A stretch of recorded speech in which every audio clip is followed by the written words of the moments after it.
Bem, gente, bom dia. Vou seguir os colegas e vou falar em pé também, vocês me dão licença. Primeiro que eu gostaria de agradecer a Adriana, em nome do Ibraop, falar com a Adriana, pelo convite. Para a gente é muito importante ter espaços como esses para poder se comunicar com, no caso, auditores, é um público que a gente não acessa cotidianamente. Bem, da mesma forma que eles são um observatório, nós somos, mas os observatórios, ambos são, apesar deles ter um nome social, o nosso também é um observatório social, em outra perspectiva, e nós agimos de forma diferente. E, no caso aqui, nós não... E aí isso é uma coisa que eu estou percebendo aqui, Adriana, tem uma...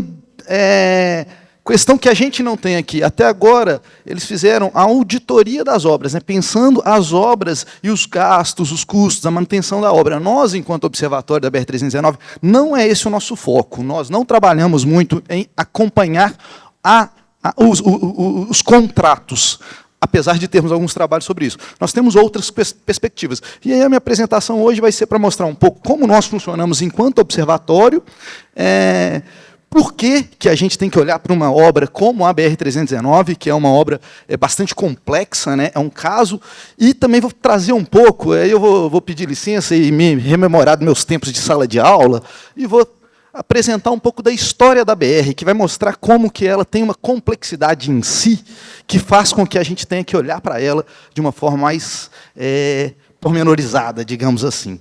Enfim...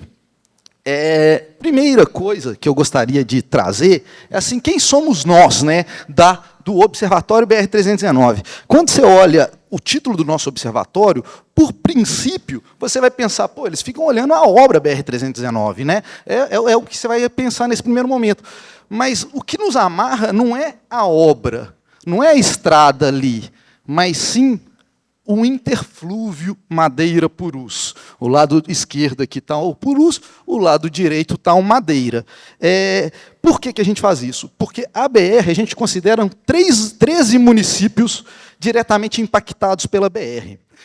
Eles são impactados por ou a BR passar sobre os seus próprios territórios, ou a BR conectar diretamente com esses municípios. Dito isso, esse é o mapinha da área que a gente observa. A gente não observa só a estrada, a gente observa como uma obra como a estrada pode afetar todo esse território. E aí eu gostaria de trazer o primeiro ponto. De onde surgiu a gente? Nós somos uma rede de organizações voluntárias. A única pessoa diretamente vinculada ao observatório sou eu. E todos os outros são trabalhadores voluntários a partir das suas organizações. Nós fomos fundados por essas 6 organizações aí, que é a Fundação Amazônia Sustentável, a Fundação Vitória Amazônica, o IDESAN, o IEB, a WCS e a WWF. O que você pode olhar como ponto comum, nós fomos fundados em 2017, viu, gente? Mas o que você pode olhar em ponto comum são todas as organizações com um viés socioambiental. E por que isso? Porque a BR-319, e aí a gente vai falar isso, eu vou passar isso mais à frente um pouco, mas assim, quando a BR foi feita, nós não tínhamos preocupações ambientais. Se a gente olha a maior parte das estradas na Amazônia brasileira, da forma como elas foram feitas, principalmente no período da ditadura militar, são grandes retas. Eles passavam uma linha no território e faziam a sua obra. Isso causava muitos problemas. Isso causa muitos problemas, principalmente ambientais. Nós temos casos, na própria BR-319, de obra da BR afetar nascedouro de água. Enfim, nós vamos chegar nisso também. Bem, no entanto, nossa preocupação, a gente foi vendo, a rede foi vendo, que ficar olhando só para o meio ambiente, só para a questão ambiental, primeiro, cria muito mal-estar para as pessoas. Aqui no Amazonas, o apelo pela BR é muito grande. Muita gente não valoriza o meio ambiente, mas, principalmente, não dá para descolar o meio ambiente das populações que estão lá. E aí isso fez com que a gente se abrisse, a gente sempre foi aberto, mas se abrisse muito mais para organizações que são de base. para eles defenderem os direitos deles. E aí a gente, né, além das iniciais, entrou a COIAB, que é a Confederação das Organizações Indígenas da Amazônia Brasileira, entrou o CNS, né, Conselho Nacional das Populações Extrativistas, né, que foi fundado pelo Chico Mendes, entrou a Associação das Populações Indígenas do Amazonas, entrou a Casa do Rio, que é uma organização que fica no território da estrada, que fica no município de Careiro, entrou o Greenpeace, a OPAN, a Organização a Amazônia Nativa, gente, agora eu esqueci o P ali, mas, enfim, entrou a FOSIMP, que é a Federação das Organizações Indígenas do Médio Purus, e está faltando uma que entrou agora para a gente, que foi a OPIAN, que é a Organização dos Povos Indígenas do Alto Madeira. Bem, ou seja, vocês estão vendo que todas essas organizações, a gente trabalha, todas elas estão no território, elas atuam no território, de diversas formas. E aí, como elas atuam? Eu vou dar aqui alguns exemplos, porque é uma das coisas de um observatório, a gente observa, né? Só que diferente daquele observatório astronômico, que eu estou olhando um negócio lá longe, eu estou olhando um negócio que eu vivo. Né? Eu não sou amazonense de nascença, mas sou mineuara, que eu brinco, né? Mineiro e manauara de coração. Eu uso a estrada, eu preciso de usar a estrada de vez em quando. Ou seja, aquele objeto ele está distante, mas ele é próximo à minha vida, né? Quando tem problemas, afeta a minha vida. Enfim, então a gente observa, mas a gente age. Por quê? Porque um dos grandes problemas em relação à estrada, na nossa perspectiva, não é a obra em si. A obra em si é um problema de engenharia, que tem que fazer suas adaptações, né, devido à forma como foi feita lá no início. Mas é o impacto da obra na vida, nos modos de vida, na segurança, na forma que o espaço se mantém. Né? A paisagem da estrada modifica muito, a gente vai ver isso. Mas aí a gente faz ações, por exemplo, ali, o Festival Saberes da Floresta, feita pela Casa do Rio. Eu pus todas as coisas muito novas, viu, gente? Tudo muito recente aí. Mas, assim, a Casa do Rio, que potencializa ação, empreendedorismo feminino, que potencializa terçumes, ou seja, potencializa produção sociobio de um território que é extremamente importante, um território ainda extremamente florestado. Né? A gente tem aqui, essa daqui, que é uma coisa muito importante, Adriana, que é a questão dos protocolos de consulta. Quando a estrada foi feita, lá nos idos da década de 60, não havia a preocupação de você consultar as pessoas. Vocês sabem muito bem disso. Hoje, nós, como signatários da OIT 169, nós necessitamos necessariamente de consultar essas populações. No entanto, como as populações, em geral, não têm seus protocolos de consulta, suas formas de consultas já desenvolvidas, muitas das vezes a gente passa por cima. E essa estrada, até hoje, não foram feitas as consultas públicas da forma devida, no modelo apropriado. Nós, enquanto observatório, e aí ali, através do IEB, potencializamos, auxiliamos a criação dos protocolos de consultas. No momento, nós temos 13 protocolos de consultas, tanto em terras indígenas como em unidades de conservação, que serão afetadas pela obra e que, portanto, tem que ter. Aí temos, né, participação em conselho, que aí é a OPAN, Conselho da Resex do Médio Purus, formação de jovens para uso de monitoramento, de formas de monitoramento para o território, fortalecimento de cadeia produtiva. Né? No caso aqui, eu trouxe até o do CNS para valorizar, né, porque a CNS surge como seringueiro. Né? Então, eu trouxe esse caso, que é um resgate da cadeia produtiva lá em Manicoré. Oficina de base comunitária, de turismo de base comunitária, na região da estrada, no caso o Igapuaçu é no meio da estrada, ou seja, ele está no eixo da estrada. Muitas dessas coisas não são no eixo da estrada, mas são nesse interflúvio. Né, planos de monitoramento, monitoramento de impactos que estão ainda não tão presentes no território, mas isso é um monitoramento prévio que a gente faz. No caso aqui é um trabalho do Greenpeace, que a gente vê como que o garimpo está vindo do Tapajós sentido o Madeira e, portanto, Madeira Purus. E esse impacto a gente vê, né, vocês já devem ter visto em algum momento, no Rio Madeira, aquelas dragas enormes. Esse é um tipo de garimpo que já está muito presente no território, em especial no Rio Madeira, né? Mas existe também o garimpo de aluvião, né, que é o que faz na terra. E esse é um que está vindo. Então, ao fazer esse tipo de trabalho, a gente está monitorando potenciais pressões, porque é um ponto que eu reitero. Uma estrada não é uma obra pública qualquer. Uma estrada ela tem impacto de larga escala no território. Nós estamos falando aqui de uma estrada de 900 quilômetros, mas que não se basta nos seus 900 quilômetros. E a gente está falando de uma estrada que só de existência ela surgiu oficialmente em 76, mas em 73 ela já estava trafegável. Ou seja, uma estrada ela tem que ter cálculos para além da obra em si, né? Enfim. Aí agora o que nós fazemos nesse processo, nós, enquanto observatório?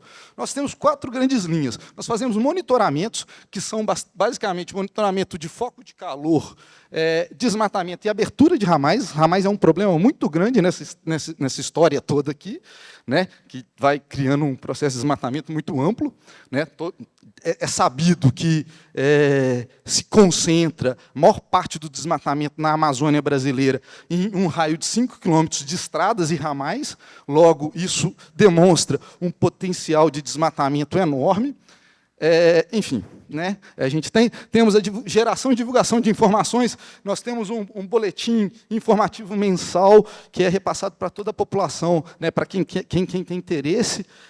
Esse boletim é até interessante, que você vê populações do território, ou seja, pessoas que moram na área de influência da BR, acessam esse boletim exatamente porque ele é um popurrí de informações sobre o que se passou na BR nesses tempos.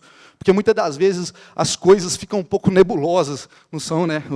O Ney saiu, elas não são transparentes, né? Então, ocorrem processos no Congresso, ocorrem processos nos tribunais, e não chega à população essas informações que afetam elas de diversas formas. Então, a gente faz isso. A gente cria notas técnicas sobre temáticas múltiplas. Uma das notas técnicas a gente fez com um que hoje é uma parceria nossa, que é a Transparência Internacional, que era antigamente membro, mas, por não ter mais ação na BR, se tornou apenas parceiro, né? Apenas, não diminuindo, né?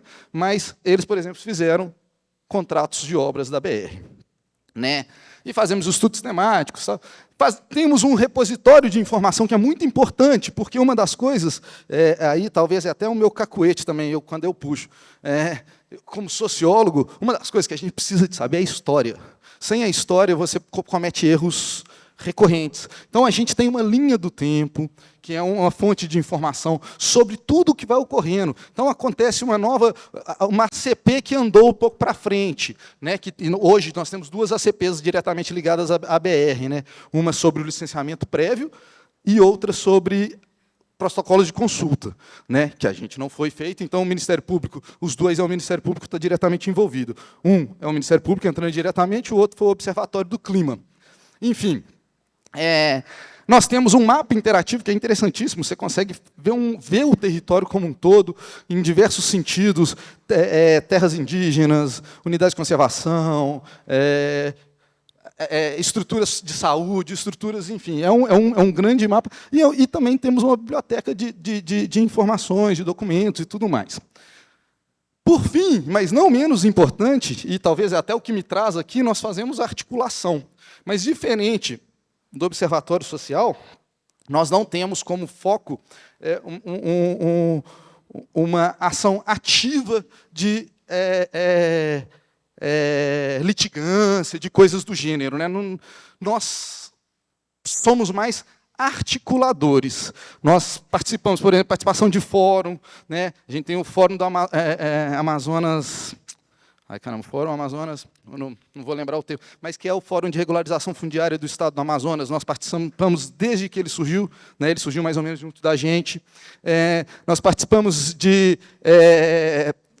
canais, temos canal de comunicação constante com o MPF para acompanhar e também para pôr as posições, porque, assim, por mais que eu possa soar estranho aqui, né, um mineiro falando da BR-319, mas a nossa base são pessoas que estão todas na base, né? A gente tem base espalhada em todo esse território. Então, a gente traz as posições da base.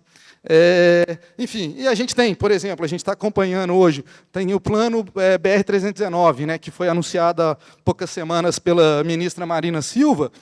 Nós temos hoje temos já um contato direto com os ministérios para auxiliar na tomada de decisão para a melhor implementação da estrada. Bem, aí aqui é só para mostrar, né, como é que os nossos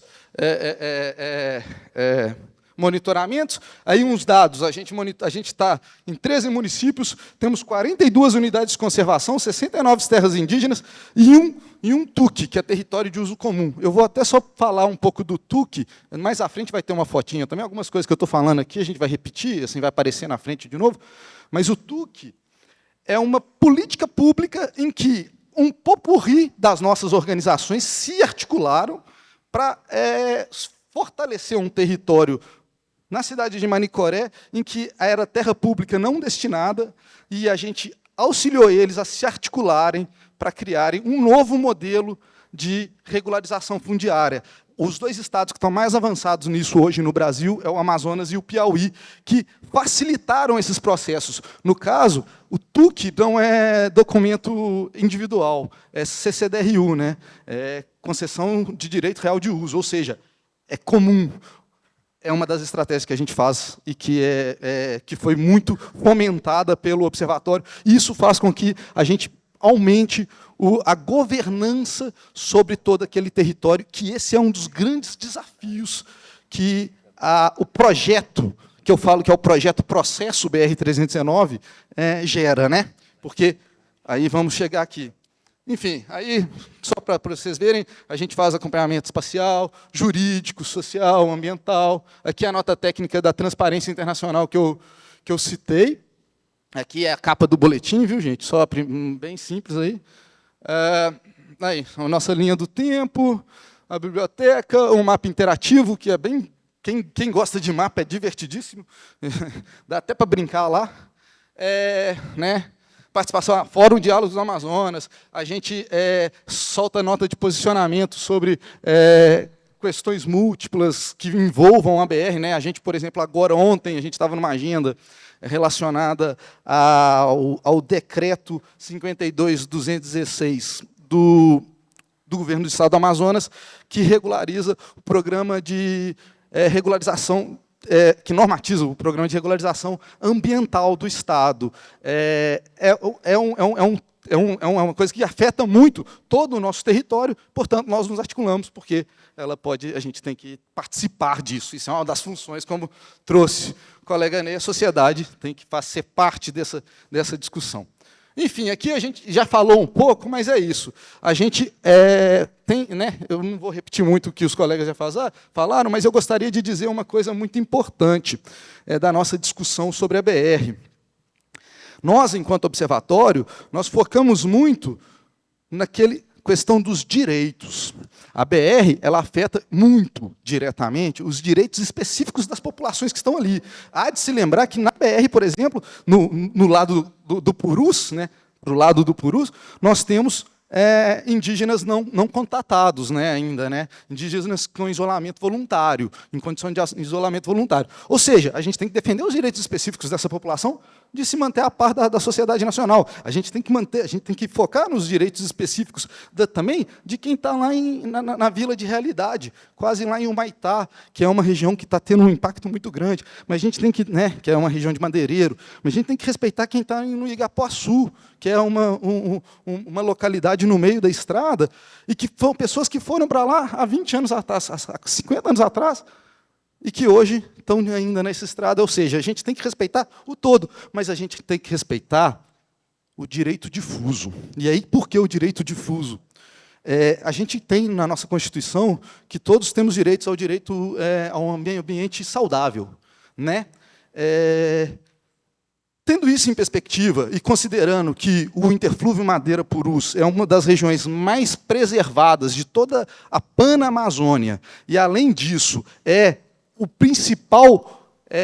principal área de produção de água para toda a América do Sul na Amazônia brasileira, o impacto da BR-319 afeta a todos nós, até os argentinos, porque eles recebem água dos rios voadores. Ou seja, a gente também tem que olhar para os direitos difusos. Nós trabalhamos tentando ver os dois lados, né? Enfim. É isso mesmo. Aí alguns resultados que eu acho importante, gente.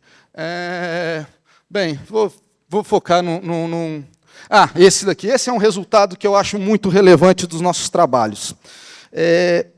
Nós temos comitês dentro da nossa organização. Aí nós temos um comitê de inteligência e monitoramento, que é a galera que faz os estudos sobre ramais. Esse foi um estudo feito em 2022 para 2023, em que a gente mapeou, em 4 municípios do sul da estrada, em torno de 6 mil quilômetros de ramais, em geral, ilegais. Só para ter como comparativo, a estrada toda é um pouco menos de 900 quilômetros, tá, gente? É 885. Enfim, essa publicação que a gente fez a publicação, publicizamos elas, nós temos o setor de comunicação, obviamente, né? Publicizamos ela na mídia e fomentamos o Ministério Público. Hoje, a Polícia Federal, esse ano, a Polícia Federal está com atividades na região a partir de um documento que nós produzimos. Ou seja, isso é uma das funções nossas e que é um bom resultado, né? Enfim, também fazemos essas coisas eu já falei algumas aqui e tal. Vamos passar aqui para frente. Aí agora eu vou chegar, gente, numa coisa que é a própria história da estrada. Não dá para discutir a estrada BR-319 sem entender a história dela.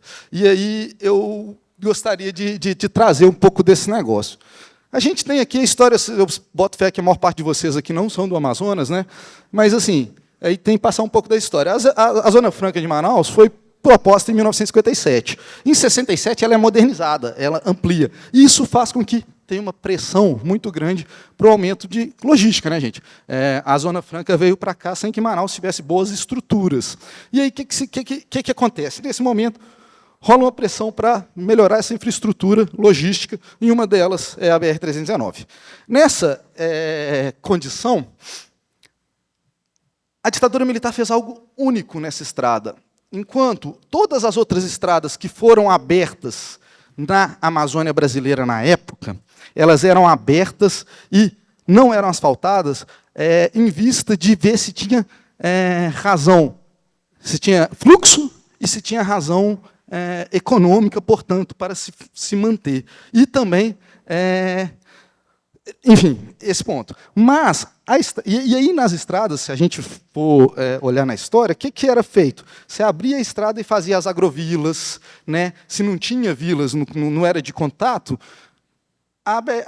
na ditadura se criou isso. A BR-319 não teve isso. A BR-319, o primeiro projeto de assentamento de todos os municípios da BR-319, é um projeto de assentamento aqui em Manaus chamado Puraquequara, de 1987. Nada a ver com a estrada.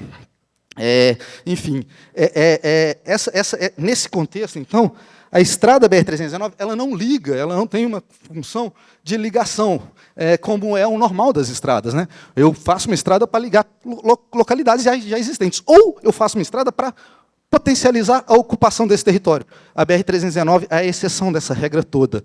Não à toa, olha essa placa, que eu acho ela surreal, esse é o termo que eu acredito, que é o Garrastazu Médici, aliás, o Geisel, não é Garrastazu, ele inaugura em caráter experimental a estrada. Ou seja, essa estrada nunca foi plena, ainda no momento que ela foi inaugurada. Isso é uma coisa meio surreal desse projeto único. E aí, essa estrada lá atrás, e aí é para trazer um pouco, que mesmo que a estrada afete o seu território, ela afeta para além. E aí eu uso o exemplo de Humaitá. Humaitá é uma cidade, historicamente, né, se vocês tiverem a oportunidade, por exemplo, de ir no Museu de Seringal, aqui em Manaus, que é fenomenal, é uma réplica de um seringal de Humaitá. Humaitá era completamente virado para o Rio Madeira. Aí se fez a BR, tanto a 210, né, a Transamazônica, quanto a 319, e a cidade virou as costas para o rio. Ou seja, você modifica a paisagem a partir de uma obra, né? E isso de forma de um longuíssimo prazo, né? Hoje, se você for em Humaitá, é um pouco triste você olhar o rio, porque é um rio vazio, né? Perto do potencial dele, né? Não de água, né? Enfim, a BR foi abandonada, no final das contas. E aí temos alguns motivos. Ela foi toda asfaltada. Gente, quando se asfaltou a BR, e esse é um ponto que eu falei lá, se colocava lona para asfaltar a BR. Lona é uma coisa surreal. Você pensar no período chuvoso da Amazônia, você colocar lona para ir secar. Óbvio que não vai funcionar. Então, foi rolos de dinheiro, viu, gente? Foi muito dinheiro perdido ali para fazer aquela obra. Só que ela não foi mantida. Por quê? Porque nós tivemos a crise institucional do Estado, né? Década de 80, a dita década perdida e tudo mais. A Zona Franca criou o seu modelo. A Zona Franca é muito mais baseada em cabotagem, né? Ela tem outros modelos, mas a principal é a cabotagem.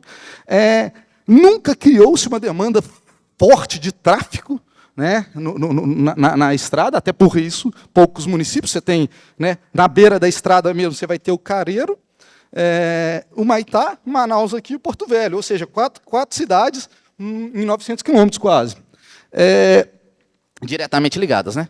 Aí você tem um problema que, né, na época, o eixo de expansão do capital, da produção, era muito mais o Pará, o arco do desmatamento no Pará, logo não tinha interesse de investimento aqui, era muito distante. E, por fim, aí o exemplo que eu falei, não teve essa ocupação, não foi um interesse. Uma coisa que é importante, e isso faz com que essa estrada seja um pouco diferente também, é isso, gente, não há contraposição à estrada. Nós, enquanto observatório, levamos muita porrada simplesmente porque a gente não tem uma posição favorável ao contrário, a gente tem uma posição crítica. Como vai fazer? É de qualquer forma? É de qualquer maneira? A gente não tem uma estrada com um controle, com uma governança apropriada. Vamos fazer assim? Esse é o problema.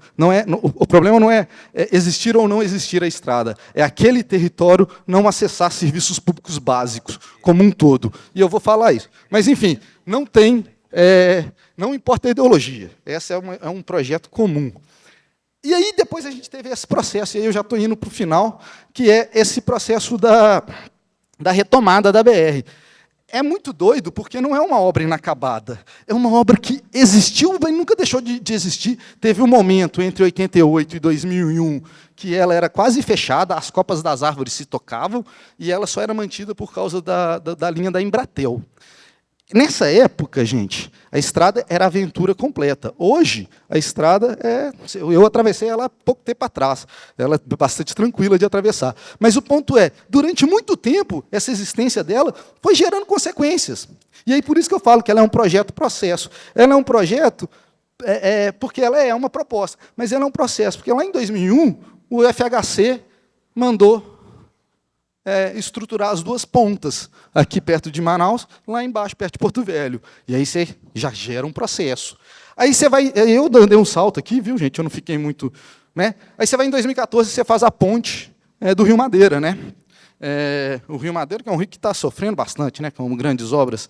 Enfim, o Rio Madeira, em 2014, recebe... E aí você faz um fluxo Rondônia, sul do Amazonas, muito mais forte. E, portanto, você traz com muito mais facilidade as pressões advindas desse território, né? Aí soja, madeira e tudo mais. Em 2016, nós tivemos a liberação da licença de manutenção constante da estrada. Isso fez com que a estrada, que tem mais ou menos em torno de 100 pontes, tem 100 pontes de madeira, viu, gente? 100 pontes estruturadas, que fez com que a estrada fosse mantida aberta. Hoje, em nenhum momento, a estrada se toca a uns 40 metros de via, ou seja...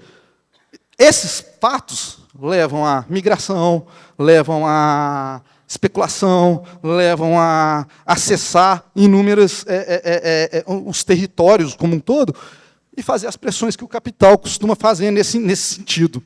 Enfim, aí, nesse sentido, já mais uns 3 minutinhos, imagino, essa retomada, ela sempre foi lenta e constante. Aí você vai ter, eu falei alguns ali, mas você tem aqui em 2006 uma coisa que tem que se olhar nesses processos, que foi a criação da área de limitação administrativa provisória. Lá em 2006, ficou entre 2006 e 2009, para que nada acontecesse naquele território, para que se criasse a governança necessária para abrir a estrada. Isso gerou a abertura de 12 unidades de conservação, 6 estaduais e 6 federais. Aí eu quero só um detalhe, viu, gente? Se você olha, né, você tem aqui, você fala, pô, a BR está ali, tem um paredão de proteção. É fato. Isso é importante, necessário, a gente precisa, vocês vão ver, no finalzinho eu vou mostrar uns mapas, só passar rapidamente, vocês vão ver que pouco se impacta para dentro desses territórios, mas o ponto esses territórios, apesar disso, hoje, por exemplo, no estado do Amazonas, a SEMA, que é a Secretaria de Meio Ambiente do Estado, o setor dela de unidades de conservação tem 16 funcionários. 16 funcionários. No todo, considerando os gestores. E o estado do Amazonas tem 42 unidades de conservação. E assim, gente, o estado do Amazonas não é o Paraná, não é Santa Catarina. O estado do Amazonas é grande, então qualquer unidade de conservação é um mundo. E você não tem mão de obra lá. Como é que você quer governança? Como é que você quer que abra uma estrada que tem potencial de gerar inúmeros impactos a partir sem essa condição de governança? Então tem isso. E aí, assim, isso eu já falei aí por alto. Outro ponto que eu acho importante para vocês, quanto auditores, eu acho que isso é uma coisa também para pensar, né, eu estou falando da BR-319, mas eu acredito que isso tem em outros lugares, que assim, é uma estrada tripartite. Né, ela tem o norte, lá, a parte que está verde, tá usual, ela tem o sul, tá usual, e ela tem o meio ali. Em cada área tem formas diferentes, necessidades diferentes. Né? Se você for aqui em cima, a gente teve as quedas das pontes, né, que é uma demanda para fluidez de tráfego. Né? Se você for no Igapoaçu, que é no meio da estrada, e que você passa de balsa, você não tem os órgãos de controle presentes cotidianamente. Você chega ali, dentro de uma unidade de conservação e é uma sujeira danada. Né? Enfim, aí a Vila de Realidade, que é um lugar que está relativamente bastante fácil de acessibilidade, e está a poucos quilômetros está menos de 100 quilômetros de Humaitá, isso não garante que os serviços básicos funcionem. Eu pus aqui a questão da falta de energia que ficou lá durante 3 dias, porque uma árvore caiu e o sistema não funcionou. Ou seja, eu estou falando isso, gente, para falar uma coisa. Muito se fala que a BR vai dar a condição de governança para o território. Eu digo que isso é colocar o carro na frente dos bois, porque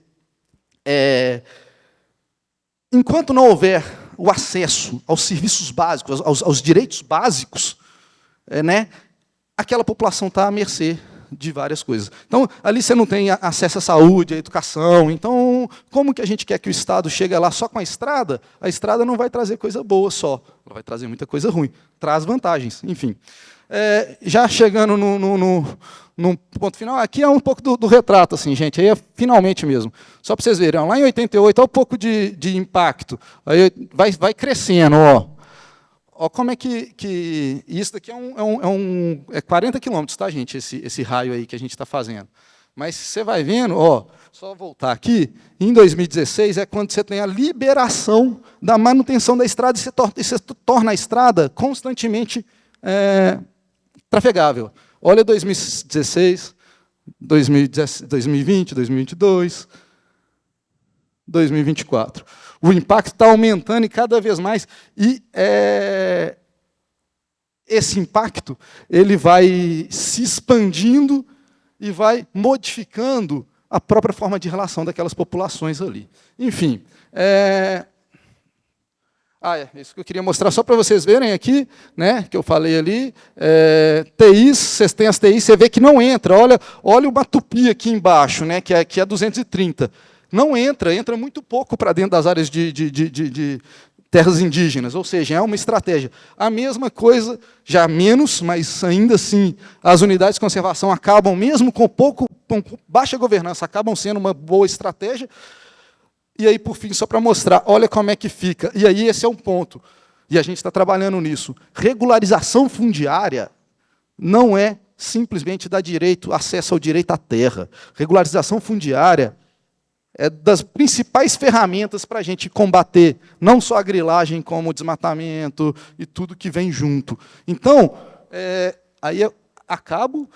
Eu só gostaria de dizer que, como eu disse, nossa perspectiva é um pouco diferente, mas o que eu acho que é importante para vocês, enquanto auditores, é ter sempre em perspectiva que o impacto de uma obra é de longo prazo. Ele não é a obra em si. E isso, a BR-319, eu acho ela uma ótima referência para a gente ver como isso vai ocorrendo e como que esse processo precisa de ser olhado. Nós não somos uma obra inacabada. Nós somos uma obra... Qual seria o termo? Nós somos uma obra com uma história única e que está aí, e que não é uma questão única, exclusivamente, de investimento da construção da estrada, mas numa complexidade muito maior. Enfim, desculpa, também passei um pouquinho, a gente aqui ninguém segue regra, né? Obrigado, gente. Obrigada, Marcelo.